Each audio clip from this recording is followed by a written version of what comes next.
Bonjour Coro, comment tu vas? Ça peut aller. Comment ça? Où sont tes employés? Ils ont pris leur pause. J'ai suivi ton conseil. Mais je t'avoue que je suis inquiète, ma sœur. L'inspecteur doit repasser aujourd'hui. J'espère que tout va bien se passer dès...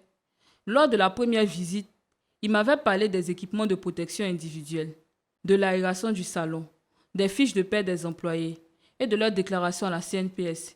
Je n'ai pas encore tout fait. Je suis sûre que tout va bien se passer. C'est une très bonne chose que tu aies posé ce pas. Tu as déjà changé beaucoup de choses.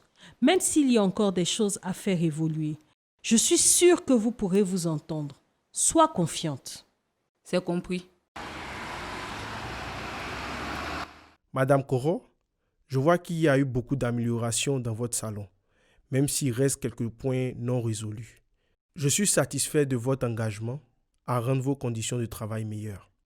Merci, monsieur. Je voulais vous demander quelque chose. Oui, je vous écoute. Je voulais savoir, concernant les heures de travail, comment on doit gérer ça?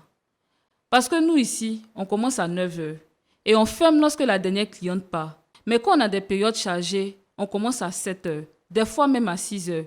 Et on ferme quand la dernière cliente part. Et souvent, c'est en train des petites discussions. Nous, à notre temps là, qui pouvait discuter avec sa patronne? Je vous comprends, madame. Vous faites un travail assez difficile. La loi encadre les horaires de travail. Pour un salon de coiffure, le temps d'ouverture autorisé par jour est de 9 heures et peut aller jusqu'à 11 heures pause inclus. C'est-à-dire que si vous commencez à 7 heures, normalement, vous devez fermer à 18 heures en prenant en compte l'heure de pause. Hein? Mais, et si une cliente vient? On doit la chasser? Ah, ça là, c'est compliqué, hein? Non, pas que vous devriez la chasser, mais si vous débordez certains jours, organisez-vous. Certains peuvent commencer plus tôt que d'autres, par exemple. Excuse-moi, patron. Moi aussi, je veux poser une question. Je dis, c'est toi, il est venu voir. Mais non, madame, sa question peut vous aider. Allez-y, mademoiselle. Affaire de pause là, comment ça marche? Parce que quand il y a beaucoup de clients là, c'est compliqué. Une fois de plus, la loi tient compte de la difficulté de votre travail. Vous devez rester debout pendant de longues heures et c'est fatigant.